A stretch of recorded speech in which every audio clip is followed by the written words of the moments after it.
Assalamu alaikum hormatly Türkmenistanlılar.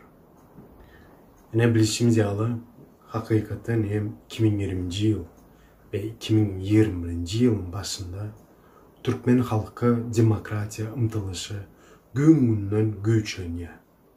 Şo esasında diktator Gurbanguly Berdimuhammedowyň rejimi täze fake toporlar döredip we şo hakykatdan Türkmenistanyň demokratiýasy üçin görüşýän Türkmenistan raýatlarymyzy watan döwlegi diýip yglan etdiler.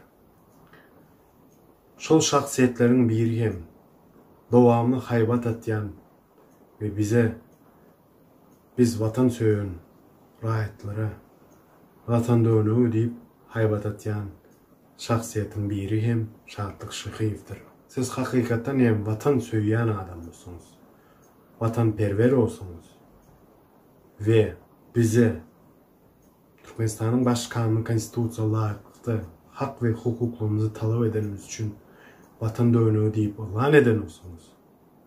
Onda men sizi hakykatdan hem Türkmenim kanalyna diskussiýa esasında şu meseleleri ara alıp maslahatlaşmaga çağırýar.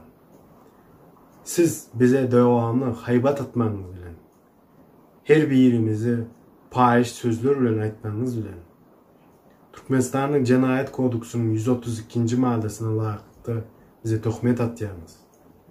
Şo esasında edişim ýaly ilki bilen siz watany we hukumaty aýyrmany öwrenin. We gaýrat gujurunuz bolsa hakykatdan özüňize biraz bolsam erkek diýen bolsaňyz Türkmenim kanalyna meniň bilen diskussiýa çykmaly. Kavlanım. Şadlyk Şyhypow. Men size garaşýar. Hoş sağ olun. Hormatly izleýişler.